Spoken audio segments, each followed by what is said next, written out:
Walker with Aborn Properties here in Silicon Valley, San Jose.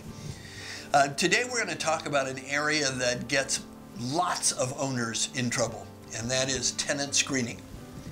It's an area that you both have to be affirmative and assertive in, and there's areas that you can't ask questions in that area, so there's some confusion about it. I think it's the one place that property managers, the pros, shine over individuals who are trying to do it themselves, and that we have to do it over and over and over again, and we stay trained in what the latest laws are.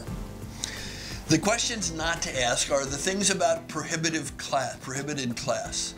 Can't ask about marriage. You can't ask about sexual relationships. You can't ask about age. You can't ask about number of children, even though you can ask how many children will be in the house. So there are things you cannot ask about. So you don't even want to ask where they're originally from. I'm always curious because I like people. I like accents and things. But it's a question you can't ask, because if you turn that person down, they're going to say, well, he turned me down because I'm a Latvian or wherever. So do ask probing questions about the things you can ask for. Salaries, make sure you get complete salaries. Credit, make sure that they tell you about their credit and that what they tell you and what turns out on the credit report are pretty close to the same. Ask previous landlords. Get the list, get phone numbers, make them do the work for you. Ask them if they've been involved in crime. Now you can get, when you get your credit report, you can also get a report that talks about convictions, particularly for felonies. Important to know. Up-to-date app. You need an application that complies with the law, and make sure they fill in every space. When I talk to people who've had trouble with the tenant didn't tell them the truth, usually when they go back to the app, it was blank. You know, they didn't fill in because they didn't want you to know what happened during that period. Get an app fee. Always have them pay an application fee. If nothing else, you're gonna have to pay for credit.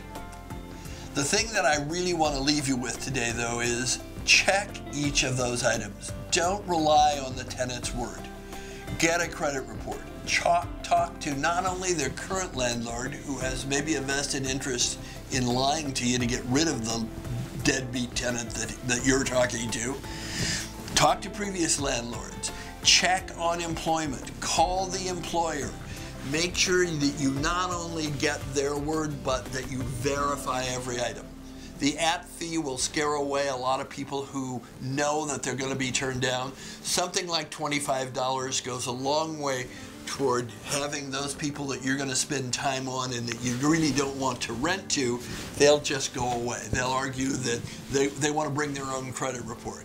No, don't let them do that, because credit reports can be faked.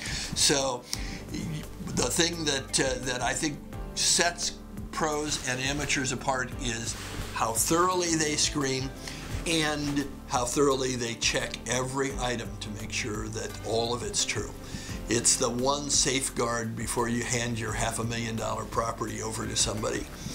If you have any questions, please feel free to call us here at Aborn. Thanks a lot.